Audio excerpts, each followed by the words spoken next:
Hello नमस्कार and welcome to the startup good show presented by biscuit. तो दोस्तों, आज के इस पॉडकास्ट वीडियो में हमारे साथ जुड़ेंगे mister Gopi Gautam and mister Aryan Singh, founders of V Edus private limited.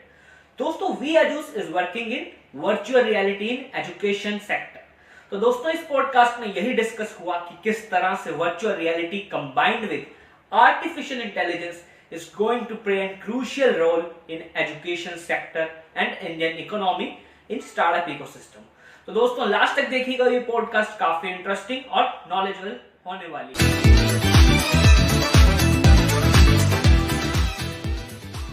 Hello Gopi ji, hello Aryan, welcome to the startup good show presented by biscuit. तो सर, बिजनेस या स्टार्टअप की बात करने से पहले मैं कुछ आपके बारे में जानना चाहूंगा कि आप कहाँ से बिलोंग करते हैं, एजुकेशन क्या रहा और इस स्टार्टअप इकोसिस्टम में कहाँ से लैंड हुए। तो पहले तो आपका सबसे धन्यवाद, आपने मुझे बुलाया अपने पास।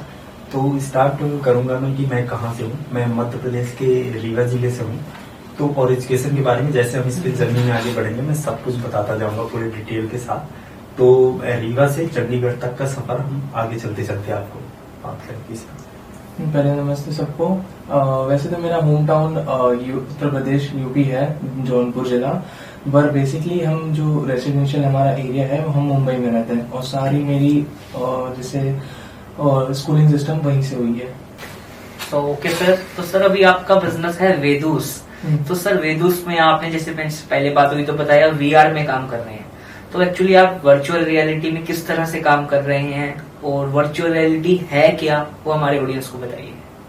तो अगर वर्चुअल रियलिटी के बारे में आप बात करेंगे तो एक तरह से नया वर्ल्ड है। आपको 360 इन्वायरमेंट पूरा मिलता है।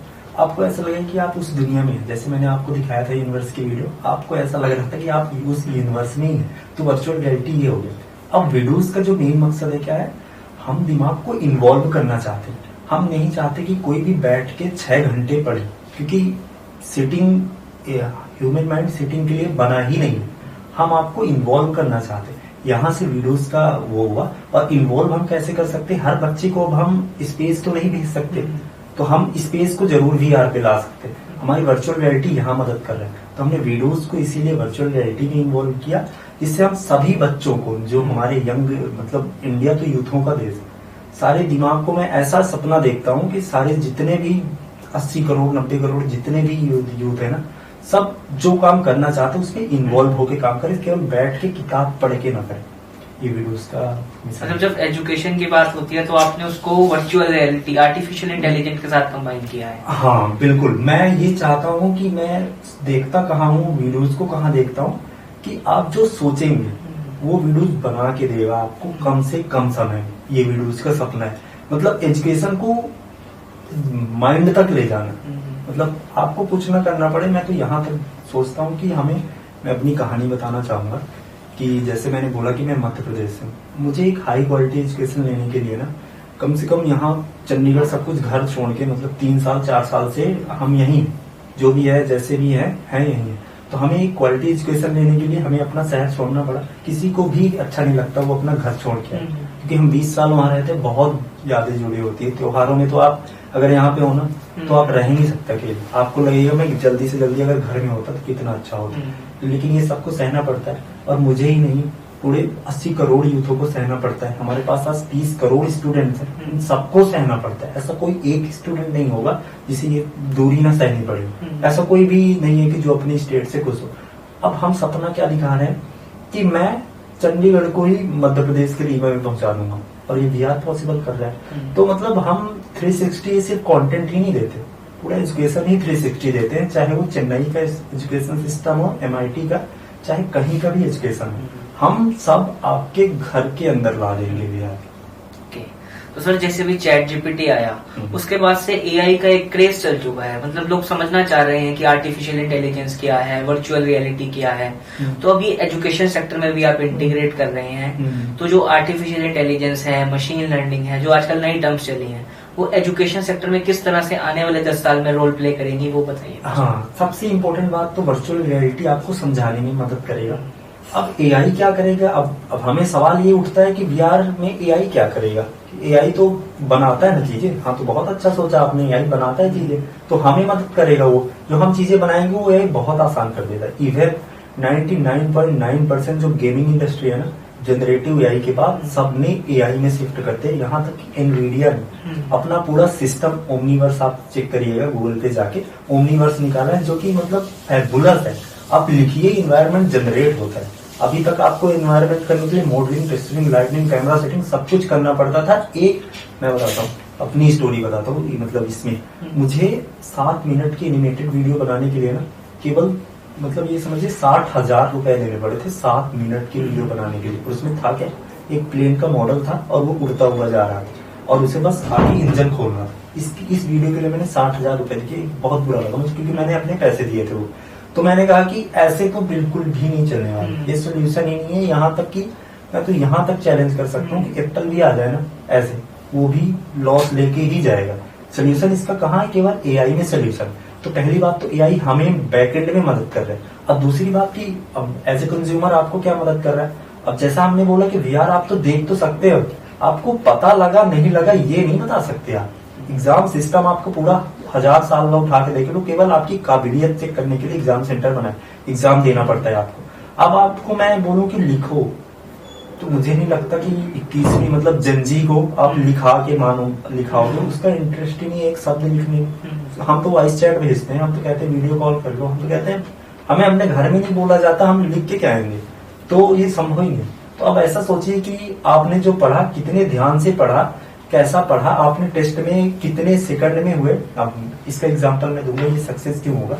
जब हम कंप्यूटर साइंस बैकग्राउंड है मेरा, जब हम कोड करते हैं ना, तो जब मान लीजिए कहीं कहीं हैकर रैंक या ये सारे प्लेटफॉर्म होते हैं कोड करने, तो कोड तो सबसे बन जाएगा। मैं 3 घंटे दे दूं तो आप बना लेंगे कोड, अगर मैं पढ़ा के बैठूं। वो चेक क्या करते हैं, कितने सेकंड कितने मिनट में ये कोड इसने रन करवा दिया और कितनी कम मेमोरी ले रहा है। वही सेम चीज माइंड की चेक करने कि कितना जल्दी इसने समझा है, वहां एआई काम आएगा। इंसान तो नहीं समझ सकता ना कि इसने समझा, अगर समझता तो अभी 1000 साल से समझ ही जाता ना। ऐसा क्यों है, मैं डेटा बताना चाहता हूँ क्योंकि हम एजुकेशन में नाकाम कितनी गंदी तरह से हुए। अब अगर मतलब पहले तो स्टोरी से बताना चाहूंगा कि डेटा पहले दूंगा। 13,000 लोग हर एक साल, और ये डेटा मेरा नहीं, ये जो गवर्नमेंट डेटा प्रोवाइड करती है वो, 13,000 स्टूडेंट हर एक साल मरते हैं एजुकेशन के कारण। इसमें से हो सकता है मेरे दोस्त का भाई भी शामिल। ये कोई मतलब गर्व की बात है नहीं। अगर मैं एग्जांपल दूंगा कि कोरोना आया था, उसमें क्या लगता है कि केवल नुकसान ही करके गया कोरोना, ऐसे कई लोग दिखा दूंगा जिसने करोड़ों छापे। तो उनके हिसाब से तो कोरोना बहुत अच्छा है, अगले साल भी आ जाए कोरोना, है ना। तो ऐसे एजुकेशन सिस्टम है, उसने तो 13,000 को मार दिया, तो उन्हें तो बहुत बेकार लग रहा है। अब बाकियों को लगता है कि मेरा बच्चा पढ़ के बिलियनर बना है, MIT से पढ़ा, IIT दिल्ली से पढ़ा, फिर यहाँ से पढ़ा, तो उसने उसका तो 1.5 करोड़ का पैकेज है। 13,000 बच्चे मरे हुए हैं, उनके पापा से पूछे जाके। 13,000 छोड़िए, आज टाइम्स ऑफ इंडिया के हिसाब से हमारे पास 300 मिलियन स्टूडेंट्स, 30 करोड़ स्टूडेंट उसमें से। और ये डेटा मैं नहीं बता रहा, आप कहीं भी चेक कर सकते हैं क्योंकि गवर्नमेंट का डेटा है। 81% स्टूडेंट एंजाइटी और डिप्रेशन में। अब जिसे मार्कशीट बोलते हो ना, वो डिप्रेशन है असली। 11th के बच्चे से पूछे वो कैसा फील करता है। जो 18 साल का बच्चा है ना, मतलब 40 साल का जो आदमी है उसने देख ली दुनिया। अब मुझे नहीं लगता कि वो क्या देगा क्या नहीं देगा, मैं बूढ़ों को बोलना नहीं चाहता क्या देगा, पर मैं जवानों पे बोलना चाहता। जो है ना वो आग है, वो वैसे सूर्य की तरफ भी भेज दोगे ना तो एक बार सूर्य को भी सोचना पड़ेगा कि इसे मैं खा पाऊंगा नहीं खाऊंगा। वो इंसान नहीं, चलता हुआ आग। और हमारे पास 80 करोड़ आ गए हैं और हम क्या कर रहे हैं पता, 9:30 से 4:30 वो बच्चा केवल इस बात को रोते हुए बैठता है कि मुझे रात में फिर जाके याद करके आना है। और ये बहुत बुरी बात है। आप ऐसी जनरेशन को चीजों में ऐसी अलग, मैं इसमें देखिए जब विवादित बयान हो जाएगा कि क्या नाम से आप तो पूरे सिस्टम को ही बोल दिए, पर सच्चाई तो यही है ना। अगर मैं आप चाहते कि मैं ना बोलूं तो आप ये 13,000 और 82% बोल रहा हूँ, 24 करोड़ बोल रहा हूँ मैं। और 24 करोड़ में हो सकता है मैं भी हूँ, ये भी हूँ। अब आप सब कॉलेज से गए हुए हैं, जितने भी हैं, आप सब एंजाइटी और डिप्रेशन से होके ही गए होंगे। तो ये बहुत बड़ी चुनौती है। और हम क्या कर रहे हैं कि मतलब इतना इंटरटेनिंग बना दूंगा ना मैं कि खेल खेल में होगा। ये सब कुछ पढ़ना खेल खेल में हो जाएगा। अभी तक क्या है, एजुकेशन एक लर्निंग पैटर्न पे चल रही है, रटंत विद्या कह लो चल रही है, पर उसे जब एक तरह से गेमिफाई किया जाए, वीआर में इंटीग्रेट किया जाए तो that will be revolution in this industry. और मुझे समझ नहीं आता कि एजुकेशन किसने ऐसा बनाया कि सब कुछ बदल गया, सब कुछ बदल गया। इस रूम पे देखिए सब कुछ बदल गया। टीवी नहीं थी आपके पास, आज टीवी है। तो लेकिन बदला क्या नहीं, आज भी अगर आपको पढ़ना होगा ना तो आप किताब लेके वही लिखना स्टार्ट करेंगे, क्योंकि आपको पता है कि मैं अगर फाइनेंस का सीए का एग्जाम देने जाऊंगा तो लिख के ही आना या टिक मार के आना, कुछ भी आपकी बुक से ही पढ़ेंगे। जबकि इंसान कभी बैठने के लिए बनाया ही नहीं गया है। अब कहीं भी लिखा कि मुझे लिखा दिखा दो कि हमारे ह्यूमंस बैठते हुए, अगर बैठे हुए होते ना तो हम आज इंसान ही नहीं होते। उन्होंने चला है, फल तोड़ा है। क्यों? साइंस में लिखा है कि हम पहले ऐसे चलते थे 4 पैरों से, फिर पैर कहाँ गए? 2 ही पैर क्यों बचे? क्योंकि हमने चला है और खड़े हो गए। हमारी एवोल्यूशन ही चलने और खड़े जो नहीं है। और आपने हमें क्या किया? लिटरली बता रहा हूँ, एक बच्चा 7 बजे उठता है और 7 बजे घर पहुंचता है और केवल वो 6 घंटे बैठ के आता है। ऐसा कोई बच्चा नहीं होगा जिसे, अच्छा आप अगर कोई भी एक भी बंदा मेरे उससे नाराज हो रहा है या वो हो रहा है कि नहीं आप गलत कर रहे हैं, बच्चे को पसंद आता है क्लास में, एक दिन ये अनाउंस करके देखो कि आज छुट्टी है क्लास की, फिर उस बच्चे की हैप्पीनेस पता करके दिखाओ, कितना मजा आता है। हमें भी खुद मजा आया हुआ है कि आज तो छुट्टी है, ये हाफ छुट्टी मिलती तो ऐसा लगता था जन्नत ही मिल गई है, क्या मिला है आज। इतनी आज तक खुशी होती है मुझे कॉलेज में कि आज हाफ डे है। तो ये कहाँ से आई? मतलब इंटरेस्टिंग आप जो पढ़ा रहे हैं इंटरेस्टिंग ही नहीं। तो मतलब मैं तो सोचता हूँ कि अगर आप केवल मैं चाहता हूँ इसमें केवल हम नहीं, जितने लोग देख रहे हैं ना, इस बात को समझना बहुत जरूरी है। क्योंकि पता नहीं कि अगर आप 40 साल के हैं तो आपका जो बेटा 20 साल का है ना, वो भी हो सकता है डिप्रेशन में। ऐसी बात नहीं, मुझे डेटा कहता है ये। तो इसके बारे में आप मुझसे ज्यादा आपको सोचना चाहिए। नहीं लेकिन मैं तो जॉब करके भी कमा लूंगा, मेरे को 40,000 50,000 चाहिए महीने के अपने बिल्स भरने के, मुझे कोई नहीं। पर मैं चाहता हूँ सिर्फ थोड़ा इंडिया क्या पूरी दुनिया सपोर्ट करे मुझे, और इसको हर एक मतलब इतना जनरल बता देना कि प्रॉब्लम ही एजुकेशन की समाप्त हो जाए। ये मेरा मतलब लक्ष्य, पर्सनली लक्ष्य है, स्टोरी है मेरी। तो आर्यन, मैं आपसे जानना चाहूंगा कि ये जो आपका बिजनेस है वेदूस, इसमें आप कस्टमर को टारगेट कर रहे हैं या स्कूल या कॉलेज के साथ एसोसिएशन कर रहे हैं? सो जैसे बेसिकली हमारा स्टार्टअप का नाम है वेडूस। वेडूस का फुल फॉर्म है वर्चुअल एजुकेशन। हाँ, वर्चुअल एजुकेशन चीजें जब हम वहाँ वर्चुअल चीजें सेल करते हैं, जैसे हमारा कंटेंट हो गया 7th 8th 9th 10th NCERT science का, हम लोग मेन एम हमारा वही है। और उसके बाद जो आपने क्वेश्चन पूछा कि हम कस्टमर्स को टारगेट करते हैं या फिर स्कूल्स को, बेसिकली हमारे में पहले स्कूल है। स्टार्ट में हम छोटे से चालू करना चाहते हैं, फिर उसे ग्रो करते हुए बड़े में ले जाना चाहते हैं। तो सर आप ऑडियंस को एक बार दिखाना चाहेंगे कि वर्चुअल रियलिटी है कि या किस तरह से वो डिवाइस काम करता है? तो 1 मिनट वो डिवाइस आप दिखाना चाहेंगे?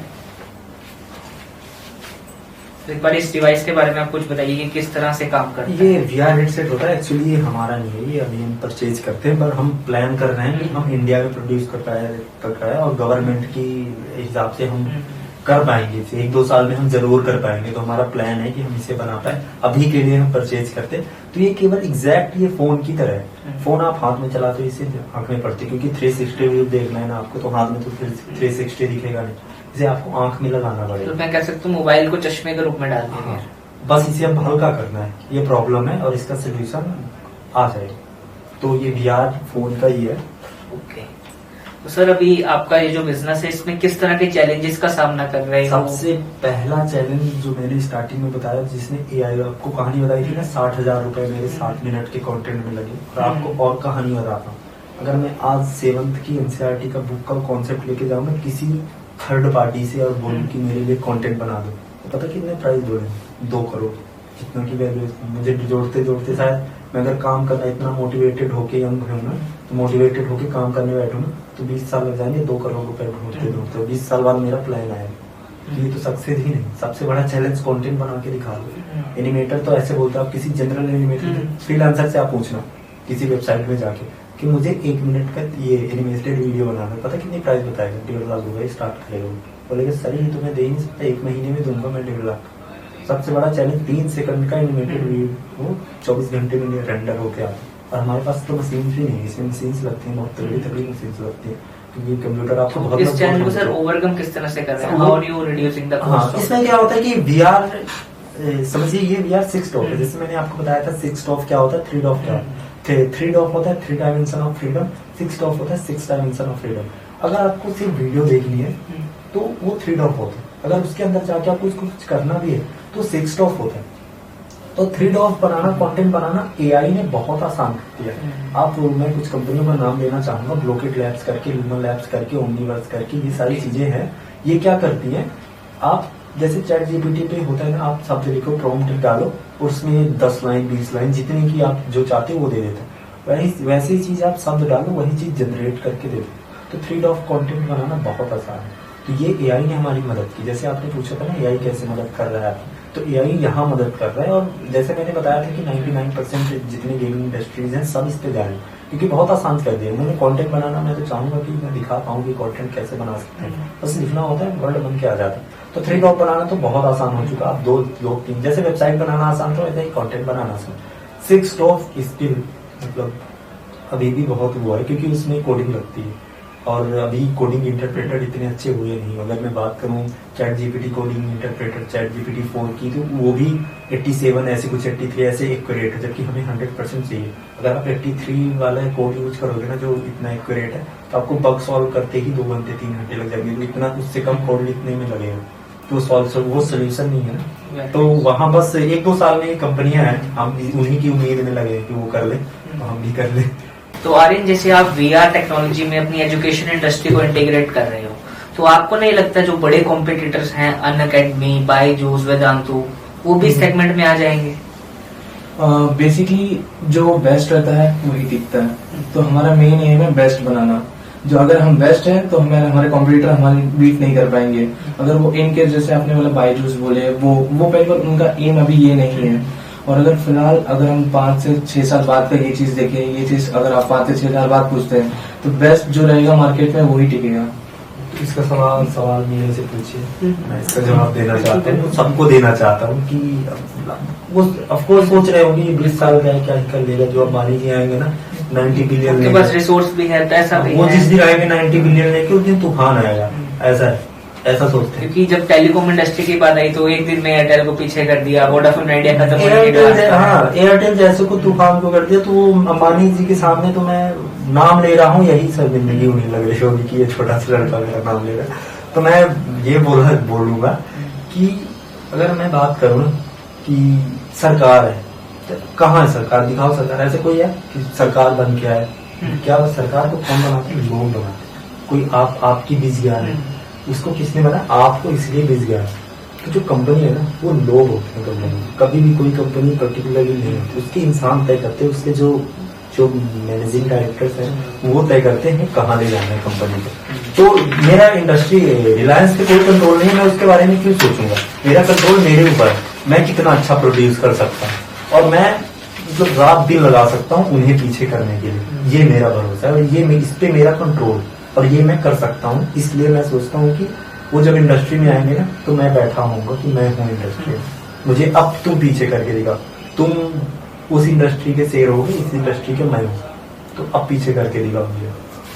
तो सर जैसे कोविड के बाद ऑनलाइन एजुकेशन का एकदम लैंडस्केप चेंज हो गया। पहले हार्डली किसी स्कूल में ऑनलाइन क्लासेस ली जाती थी, पर अब कोविड आने के बाद online classes regular base of work बन चुका है। टीचर्स को भी दिक्कत नहीं होती और स्टूडेंट्स भी कंफर्टेबल हो चुके हैं। पर अभी भी अगर हम रूरल एरियाज में जाएं या छोटे शहरों में जाएं, वहां पे टीचर्स हेजिटेट करते हैं ऑनलाइन मेथड अप्लाई करने में। तो जब ये टेक्नोलॉजीज वहां पहुंचेंगी तो उनको ये लग सकता है कि ये रिप्लेस ना कर दे हमें, तो ये सहायक कैसे बनेंगे उनकी कि वो बांधे नहीं, उन्हें सहायता करें। ये बात मतलब मुझे बहुत दिक्कत देती है, प्रॉब्लम देती है कि हमारा लड़ने का इतना मन होता है ना। इधर मैं इस बात से भी तंग हूँ, मैं बोल दूंगा लोग नाराज हो जाएंगे कि आप कितने भी अच्छे महादेव को भी उठा के देख लो, कहीं कितने किसी भी ग्रंथ को उठा के देख लो, ऐसे कोई भगवान जी नहीं होंगे जिन्होंने युद्ध नहीं किया। हमारे जीन से नहीं लड़ना है। हम एक सामने वाले को देखते हैं ना तो सीधे कंपेयर करना स्टार्ट कर देंगे कि मैं इससे बेटर हूँ। ये सबसे गलत है। किसी भी ग्रोथ कंट्री के लिए, इंसान के लिए, सोसाइटी के लिए, घर के लिए ये बहुत बेकार चीज है एकदम। मतलब तो मैं तो खुद कंपेयर नहीं करता किसी के साथ। अब अगर वो बेस्ट टीचर इस बेस्ट टेक्नोलॉजी के साथ मिलकर आएगा ना तो वो रिजल्ट 100% देगा। और इसमें फायदा किसका होगा? पूरे समाज का फायदा होगा। एक गांव है मान लीजिए, उसमें 200 बच्चे पढ़ते हैं। अगर ये टीचर अगर ऐसे सोचेगा कि इसे मैं आने नहीं दूंगा VR कंपनी में, नहीं ये मेरे को रिप्लेस कर देगा। तो अब वो तो पढ़ा रहा है, 10 सालों से पढ़ा रहा है। अगर इतना अच्छा पढ़ा रहा होता तो वो गांव सुपर गांव बन गया होता ना, वो तो स्मार्ट सिटी बनने होती। कमी तो है ना मतलब, और अब वो आने नहीं दे रहा। और अगर मैं बोलूं, और मैं अंबानी हूं मान लो, तो मैं बोलूं मैं फ्री में दूंगा, फ्री में तो कोई भी ले लेगा। फ्री में लेना स्टार्ट कर दिए तो अब मैं सोचूं कि अब VR के कारण मैं सब कुछ कर दूंगा, ये भी संभव नहीं है। क्योंकि इंसान, जैसे मैंने बोला ना कि चीजों को इंसान बनाते हैं, जब तक अच्छे इंसान नहीं होंगे ना तो चीजें नहीं लगेंगी, चाहे आप कितनी भी अच्छी चीजें डालो। तो जब VR और वो मिलके पढ़ाएगा ना, तब हम उस गांव को स्मार्ट गांव के उस पे रख सकते हैं, क्योंकि उसका टीचर और टेक्नोलॉजी मिल के बना है। तो सर इस डिवाइस को आप स्कूल्स के साथ किस तरह से इंटीग्रेट कर रहे हैं? क्या हर बच्चे को ये पहनना पड़ेगा या टीचर्स को किस तरह से यूज कर सकता है? अगर कोई स्कूल का फाउंडर देख रहा है या कोई इंस्टीट्यूशन ये वीडियो देख रहा है तो उनको आप एक बार एक्सप्लेन कीजिए कि किस तरह से आपका डिवाइस एजुकेशन में हेल्प कर रहा है। इसको क्या लोग बहुत गलत तरीके से ले सकते हैं कि बोलते हैं, उन्हें टेंशन ये होती कि मेरी पीरियड तो 45 मिनट की है और 60 बच्चे हैं, भाई कैसे दिखाओगे 60? और मैं प्राइस जैसे ही बोलता हूँ कि 40,000 है तो उनके जमीन निकल जाती है पैरों से कि 60-24 लाख का मैं ले लूंगा सिर्फ, इतने की तो पूरी मेरी स्कूल है। तो ऐसा नहीं चलता।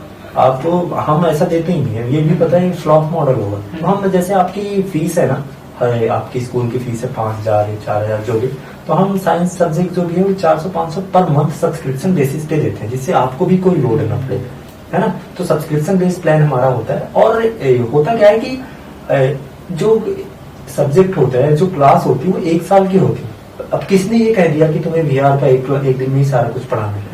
सारा NCERT ने भी बोला है कि आपके पास 200 दिन है, 180 दिन है, जो 220 दिन है, इतना टॉपिक एक दिन में होना चाहिए। वही चीज फॉलो करेंगे। अब यहाँ फिर आ जाता है, एक चीज आ जाती है कि केवल VR ही पढ़ाएंगे कि या कि फिर केवल टीचर ही पढ़ाएंगे, दोनों मिल के पढ़ाएंगे, ये तभी पॉसिबल हो जाएगा। तो मिनिमम से 15 से 20 VR और 60 बच्चे है ना, और 50 मिनट की अगर आपकी वो है तो वो क्लियर हो जाती है, उसमें प्रॉब्लम नहीं होता। 15-20 VR हम आपको पैसे नहीं देंगे। अगर आप फाउंडर हैं किसी स्कूल के तो आपको पैसे नहीं देंगे। अब what are you doing unique is that you are creating is accessible. मतलब सिर्फ अमीरों के हाथ में ये नहीं जा रहा, एक गरीब घर का बच्चा भी VR असेस कर पाएगा, आज कर सकता है। मैं आज दे सकता हूँ गरीब वालों को, बाकी 5 साल बाद 5 साल बाद वो तो जो पढ़ने वाला चाहेगा ना, उसे मैं आज बोल रहा हूँ, आज के बाद जो 5 साल बाद देखना तो देख लेना। मैं एक गांव के बच्चे को ना MIT के ग्रेजुएट से अच्छा उससे रिसर्च पेपर लिखवा के दिखाऊंगा, पढ़ा के दिखाऊंगा, ये मैं करके दिखाऊंगा। Very nice sir. तो सर जैसे अभी वर्चुअल रियलिटी की बात हो रही है, तो मेटावर्स का नाम सबसे पहले सुनाई दिया गया कि जब फेसबुक ने मेटावर्स लॉन्च किया, तो एक्चुअली बताइए कि मेटावर्स है क्या और किस तरह से ये काम करता है? क्योंकि मैंने भी मेटावर्स सबसे पहली बार कब सुना, तो मैं IPL में काफी इंटरेस्टेड हूँ। गुजरात टाइटंस ने अपनी जर्सी लॉन्च करी मेटावर्स पे, तो तब मेरे दिमाग में भी आया भाई है क्या। तो आज राइट पर्सन टू आस्क है व्हाट इज मेटावर्स? मेटावर्स एक फैसिनेटिंग वर्ल्ड के अलावा वर्ल्ड WORD वर्ल्ड के अलावा कुछ भी नहीं। मेटावर्स मतलब अभी तो सक्सेस ही नहीं है। आपने कंपनी ने नाम भी चेंज किया था मेटा ने, तो कम से कम 300-400 बिलियन लॉस करते हैं नाम चेंज करने के कारण उन्होंने। तो मेटावर्स अभी तक फैसिनेटिंग वर्ल्ड के अलावा कुछ नहीं है। 5 साल तक तो हमें नहीं लगता इसकी बात भी करनी चाहिए मेटावर्स की, क्योंकि कोई भी ये 500 ग्राम का VR हेडसेट पहन के उसमें गुजरात टाइटंस की जर्सी नहीं देखना चाहेगा। वो देखना चाहेगा तो VR मॉल चला जाएगा। तो अभी तो मेटावर्स की बात मैं नहीं चाहूंगा कि दर्शक भी इसके बारे में बात करें, 5 साल बाद करेंगे जब 5G नेटवर्क आएगा। मेटावर्स क्या होता है कि रियल इंटरनेट, आपको रियल, जैसे कि आप मान लो लाइव मैच देखते हो, हॉटस्टार में आपने सुना होगा जब IPL देखते थे, चेन्नई और गुजरात का फाइनल हुआ था, तो हुआ क्या था कि माही जी आए थे मारने, माही मार रहा था, सब जगह फैल गया था। तो इतने लोगों ने देख लिया था ना जियो सिनेमा में, वो क्रैश होने लग गया था। वो लाइव सर्वर पे चलता है, ठीक ऐसे ही मेटावर्स होता है, लाइव सर्वर पे चलता है। 4G नेटवर्क तो उसे उठा भी नहीं पाएगा। जब तक 5G नहीं आएगी तो आप मेटावर्स सोच भी नहीं सकते। तो पहले 5G ला लेते हैं और इसे 500 ग्राम से 100 ग्राम कर ला लेते हैं, चश्मे में ला लेते हैं। फिर इसके बाद मेटावर्स ही मेटावर्स। इसके बाद मेटावर्स को कोई मतलब इरेज ही नहीं कर सकता, आप भाग भी नहीं पाओगे मेटावर्स। अगर चश्मे में आ गया ना VR हेडसेट आपका और 5G नेटवर्क आ गया या वाईफाई आ गया, मेटावर्स से आप कोई भी कंपनी नहीं भाग पाएगी। अभी ये क्यों संभव है? क्योंकि रियल टाइम में नहीं चलता है। और इम्पोर्टेंट चीज है कि उसमें वर्ल्ड बना रहे हो आप, एक नई दुनिया बना रहे। भगवान को कितना कॉम्प्लेक्स इसे बनाने में लगा है, तो आप भी ऐसे थोड़ी बना लोगे वर्ल्ड। बहुत सारी ताकत लगती है। तो पहले तो जनरल इंसान के लिए मेटावर्स है नहीं, शब्द भी उपयोग न करें, नहीं टेंशन हो जाएगी, तो उसे दूर ही रहें। तो आर्यन, जैसे VR है, इसको एजुकेशन के अलावा प्रैक्टिकल लाइफ में और किन किन टास्क में हम यूज कर सकते हैं? क्या ये एंटरटेनमेंट इंडस्ट्री में एक इम्पोर्टेंट रोल प्ले कर सकता है, या कोई डेली हमारी एक्टिविटी में भी पार्ट प्ले कर सकती है क्या वर्चुअल रियलिटी? जैसे ये VR है वो अभी गेमिंग इंडस्ट्री में हाई स्कोप में है। अभी से देखिए पहले 2-3 साल पहले भी ये गेमिंग इंडस्ट्री में हाई स्कोप में चल रहा था और अभी भी है। इसकी बात देखा जाए कि आप जैसे आपने पूछा कि इसको एजुकेशन के सिवाय और एंटरटेनमेंट पर्पज के लिए बेसिकली यूज कर सकते हैं, और रही ये सब ट्रेनिंग वगैरह, जैसे एरोस्पेस की ट्रेनिंग हो गई, फिर आदमी अपनी मैकेनिक्स की ट्रेनिंग हो गई, ये सब चीज में आप VR को अच्छी खासी यूज कर सकते हो। इसका मेरे पास बहुत अच्छा प्लान है, मैं इम्प्लीमेंट करूंगा इसकी। अक्सर क्या होता है कि बहुत बड़ा मतलब ये मैं मम्मी से इंस्पायर हुआ कि हमारे कारण वो कहीं जा नहीं पाते बच्चों के कारण, तो मैं लोरी सुनाऊंगा बच्चों को उनकी मम्मी की बना के, मम्मी की तस्वीर यूज करके VR में। तो यहाँ तक मैं ये चाहता हूँ कि जो 5 साल का बच्चा है ना और जो 75 साल का, भगवान राम के युग में मैं भेजूंगा 75 साल वाले को, क्योंकि मैं रामायण भी बना सकता हूँ। तो मैं 5 साल को लोरी से सुना के लेके ना 75 साल बुढ़े को रामायण तक बुढ़ा नहीं बेचूंगा, इंसान बोलूंगा, तो उनको तक मैं VR यूज करवाऊंगा। ये मतलब VR सिर्फ एजुकेशन के लिए ही नहीं, लोरी और रामायण। और ऐसा भी नहीं कि वर्चुअल रियलिटी सिर्फ स्टूडेंट्स के लिए है, जैसे आपने बताया old age people, senior people को भी हम कैटर कर सकते हैं, इवन स्पिरिचुअलिटी को इसके अंदर हम यूज कर सकते हैं। अब मैं बताऊं, देखिए हमारी ग्रंथें क्यों लिखी गई, किसी भी धर्म देखी थी ग्रंथें लिखी गई, ये इंसानियत को जगाए रखने के लिए, क्योंकि इंसान का लड़ने का इतना मन होता है ना कि वो हर एक इंसान से लड़े। अगर बस चले ना, कानून ना हो ना, सरकार ना हो, तो इंसान तो क्या ही कर दे, इतना लड़े। तो वो बनाई क्यों गई थी कि इंसान को इंसानियत सोसाइटी बने जिससे, और वो हर जनरेशन में आता जाए, इसलिए लिख के भेजा गया था। नहीं बोल के चले जाते, वो अगर बोल के चले जाते तो भूल जाते इंसान, वो लिख के गए, इससे कि जो मेरा बेटा पढ़ रहा है इसका भी बेटा भी पढ़, वो बताना, उस संस्कृत को बताना, चाहे किसी भी धर्म का हो, उस चीज को बताना अपनी जनरेशन को, वो चीज VR बहुत पॉसिबल करेगा। क्योंकि हम राम युग की सिर्फ बताएंगे नहीं कि राम ऐसे थे, हम दिखा भी सकते हैं कि राम ऐसे थे जो लिखा है। तो मतलब ये स्पिरिचुअलिटी के लिए, संस्कृत के लिए तो मतलब वो है कि बदल देगा, मतलब सोच बदल देगा। चाहे जेनजी हो, चाहे वो 2010 का बच्चा, भगवान को देखेगा तो उसे को भी चरण छूने का मन करेगा, वो भी भगवान भक्ति पे लगेगा। तो सर अभी इस बिजनेस में किस तरह के लिमिटेशंस भी हैं, मतलब अभी एक इवॉल्विंग स्टेज में है जिस तरह की ये इंडस्ट्री, तो सर्टेनली लिमिटेशंस डेफिनेटली होंगे। तो क्या लिमिटेशंस हैं अभी इस वर्चुअल रियलिटी? लिमिटेशंस तो एज है मेरी। अब मैं आपके पास बैठा हूँ और मैं जिसके पास 1-2 करोड़ रुपए है उससे पैसे मांगे जाऊंगा तो पहले बोलेगा सब कुछ अच्छा है, मुझे बहुत अच्छा, आप बोलते ही बहुत अच्छा। मेरे को तो AICT के डायरेक्टर सर ने बोला है, जो पहले डायरेक्टर थे, तो आप बहुत अच्छा बोलते हो ये बोला, पर बोलने से तो घर नहीं चलता। अब तो पहले तो रिस्ट्रिक्शन मेरी एज ही है, भरोसे नहीं करते किसी मैं 1 करोड़ दे दूंगा तो करेगा क्या। सबसे पहले तो मैं ही रिस्ट्रिक्शन हूँ कि वो भरोसे नहीं करते। तो मैं आपकी वीडियो से बोलना चाहूंगा, कर लो, मैं कर लूंगा भरोसा, आप कर लो भरोसा, मैं कर लूंगा। तो सबसे रिस्ट्रिक्शंस मैं ही हूँ अपने बिजनेस का। ये जैसे लोगों को सब बस दिक्कत समझने की, अगर आप समझ लेंगे ना इसे, तो ये सब मैं तो इतना कॉन्फिडेंट हूँ कि ये सब कुछ बदल के रख देगा एकदम।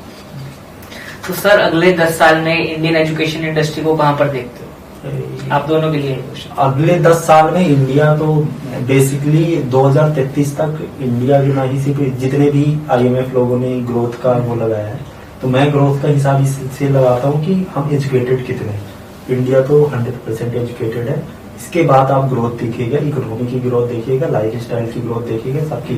क्योंकि मैं इस पे वो बताना चाहता हूँ कि मैं क्यों कॉन्फिडेंट हूँ। अब ये सोच रहे होंगे कि ये क्यों इतना कॉन्फिडेंट है, इसने तो 20 साल क्या ज्यादा 4 शहर घूम लिया तो इसको कहाँ से कॉन्फिडेंट आ गया। लेकिन मैं लोगों को जानता हूँ।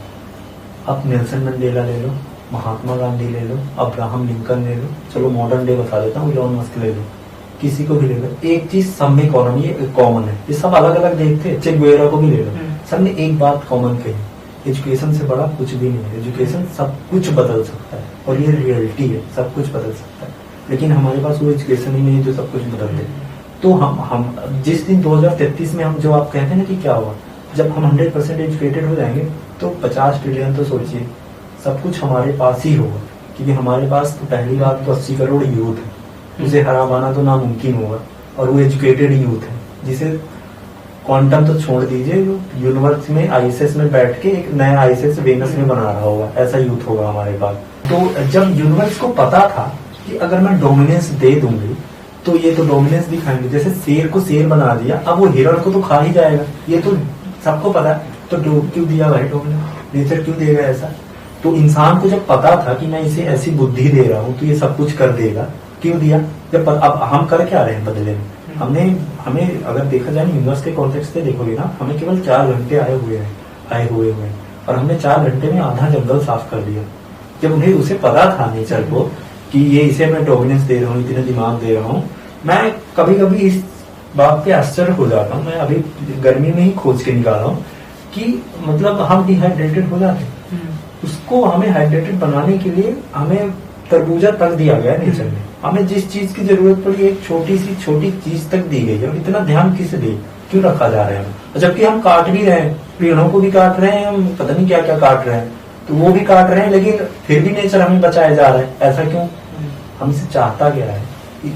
देख आप मैं मतलब हिंदू धर्म से हूँ, तो गीता में क्या लिखा गया है कि बिना कारण कुछ नहीं होता, जो हुआ है बिना किसी न किसी कारण से हुआ, वही बेस। तो जो कोई नेचर भी हमें बिना कारण के क्यों दे रही है। तो मैं क्या चाहता हूँ कि पूरी धरती ना इंसान बनाए गए हैं, इतनी दिमाग दी गई है ना, वो किसी न किसी कारण से दी गई है। आपको कुछ सॉल्व करना है और उसके लिए वो कॉन्सेप्ट इसलिए बनाया गया वसुधैव कुटुंबकम कि उस दिन ये कॉन्सेप्ट काम आएगा कि पूरी दुनिया को लगना पड़ेगा।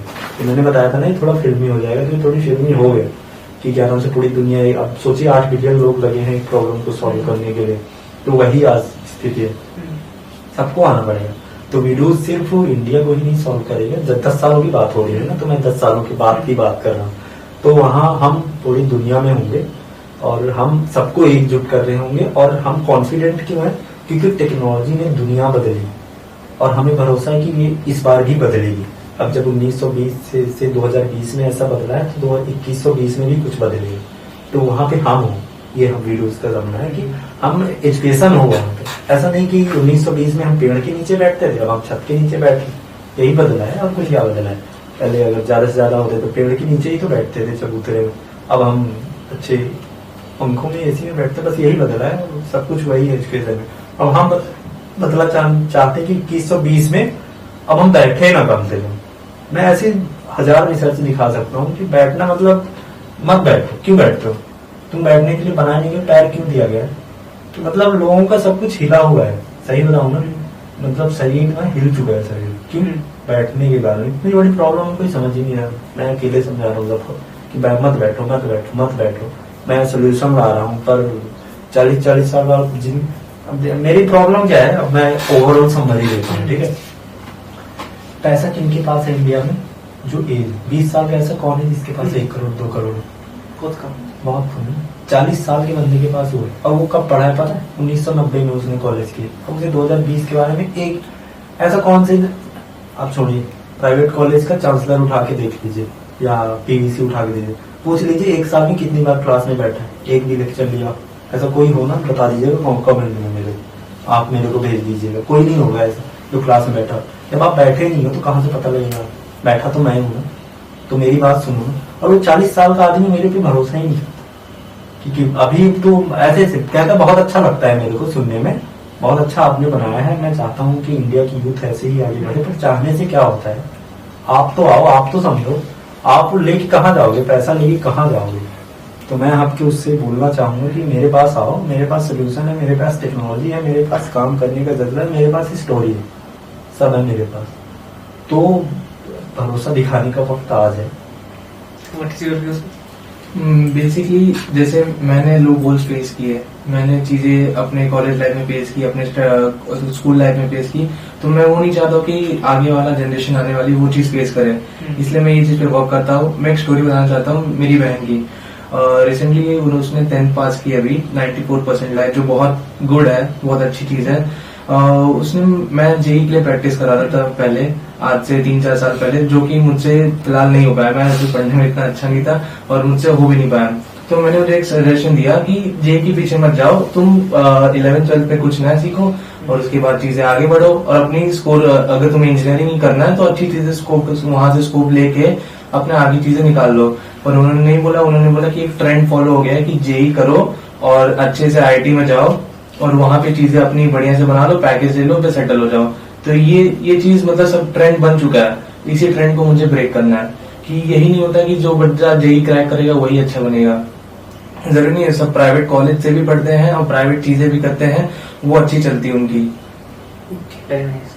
तो सर अभी स्टार्टअप इकोसिस्टम, स्टार्टअप इंडिया के बाद इंडिया में ट्रेमेंडस राइज कर चुका है। अभी हम विश्व में 3rd स्थान पर हैं, यूनिकॉर्न्स की बात की जाए या इकोसिस्टम की बात की जाए। और पिछले हमने साल में देखा तो कहीं यूनिकॉर्न्स आए, जैसे फिजिक्स वाला हमारा रिसेंट एडटेक यूनिकॉर्न था। तो स्टार्टअप यूनिवर्स को आप ग्रो करते कैसा देखना चाहते हैं इंडिया में, और what is your final message to young audience watching you out there? बहुत अच्छा कर रहे हैं, कम से कम स्लेव तो नहीं बन रहे। आज फेल होगी, कल फेल होगी, कभी फेल होगी, कम से कम स्लेव तो नहीं बन रहे हो। 1 करोड़ का है, 50 लाख का है, कुछ भी है, स्लेव मत बनो। क्योंकि फिर से मैं बोलूंगा कि तुम भारत के हो, कोई भारत आज का देश नहीं है। और फेल का भी क्या मतलब है? First attempt in learning. आप आज सीखे हो, कल उठोगे। और आप यूथ हो, आपके पास अभी भी, आज मैं बता दूं कि जितने भी लोग हैं ना, सबके पास अपने पेरेंटल कंट्रोल है। मतलब पापा मम्मी साथ में है, साथ देते हैं, भले डांट दे कुछ करते, साथ देते हैं। तो हम अभी भी फैमिली पे ही रहते हैं। अभी ऐसा नहीं है कि हमारे यहाँ अमेरिका बार पूरा ही जन जी आ गया है कि पापा मम्मी से 16 साल में दूर हो गए, ये हो गए। अभी भी रहते हैं, वो सपोर्ट अंत तक करते हैं। भले 10,000 कमा रहे हैं, 8,000 बच्चे को भेजते हैं। तो आपके पास इतना सपोर्ट होते हुए ना, मतलब मैं तो सोच रहा हूँ कि कितने समझदार, मतलब बहुत अच्छा कर रहे हैं, लेकिन कम कर रहे हैं। और करो। अभी क्या नाम से हमारी क्लास में होते हैं बच्चे, 80 बच्चे होते हैं, 70 बच्चे होते हैं, उसमें से 2-4 ही बच्चे इसके बारे में सोचते हैं। जबकि मैं तो चाहता हूँ सब सोचो, 10 सोचो, उन 4 को जॉब दो। आपका काम अपने पास ही रखो। इससे देखिए होता क्या है कि अगर हमारे देश की जीडीपी $20 ट्रिलियन होती है ना, जितना स्ट्रगल मुझे अपने स्टार्टअप में आज करना पड़ रहा है ना, उतना मुझे करना ही नहीं पड़ता। आज मैं कहीं और होता। और आपके 1 मिलियन सब्सक्राइबर होते, जो मैं चाहता हूँ 6 महीने में हो जाए। तो वो अगर, क्योंकि पैसे होते, पैसे सॉल्व करते, प्रॉब्लम रियली प्रॉब्लम सॉल्व करते। तो अगर सोचो ना कि आप इससे क्या होगा, मुझे प्रॉब्लम होगी, स्टार्टअप करूंगा तो 100 प्रॉब्लम आएंगी, मेरे को कॉलेज भी छोड़ना पड़ सकता है, मैं डिटेन भी हो सकता हूँ, मेरे को घर वाले क्या बोलेंगे, फेल हो गया तो मैं क्या बोलूंगा, मेरे सारे पैसे चले जाएंगे, मेरे को बोलेंगे कि बहुत कुछ बोलते हैं। फेल हो जाओगे तो फिर कुछ नहीं बचा आपके पास, इतना अंडर कॉन्फिडेंट हो जाओगे ना, इसके बाद आप बोलोगे क्रिकेट खेलने मैच की कप्तानी भी नहीं करोगे, बोलोगे मैं मैनेजिंग में बहुत फेल, मैं स्टार्टअप में फेल हो, इतना डिमोटिवेट हो जाओगे। पर इससे उठने का वक्त होता है कि आपको मूव ऑन तो करना पड़ेगा।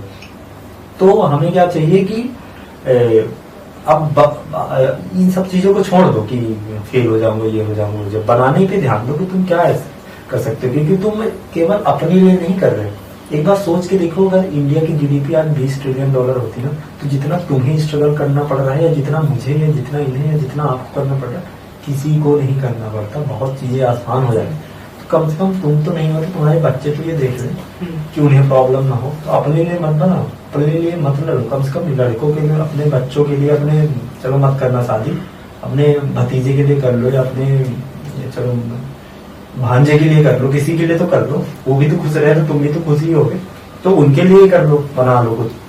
तो ये मेरा मैसेज है यूथ को, जो मेरे जितने उम्र के हैं, या जो 40 साल के, 40 साल वालों को तो मेरा यूथ है कि भरोसा करो यूथ पे। आपके पास पैसे, हम यूथ मैंने जैसा बोला कि कितने यूथ हैं जिनके पास पैसे नहीं है, और वो कहाँ बिना पैसों की कैसी स्टार्टअप की प्रॉब्लम सॉल्व कर लो। किसी के पास आप बैंक बैलेंस खाली कर दो, कितना भी वॉरियर हो ना, नहीं जीत पाएगा। तो पैसे जरूरी है ना। What is your view, sir? Basically same. Okay. So it was really nice talking to you, Gopi ji and Aryan. Thank you, sir. And हमारा देश डेफिनेटली सेफ हैंड्स में। अगर आप जैसे यूथ हैं जो देश के बारे में सोच रहे हैं, नई टेक्नोलॉजीज में काम कर रहे हैं, और उम्मीद यही करता हूँ कि आपका वेंचर सक्सेसफुल हो और it turn to a big venture and turn to a unicorn also. So thank you for being with us on our show, Startup Gad Show. Once again, thank you so much. Thank you, sir. Thank you. Thank you, sir.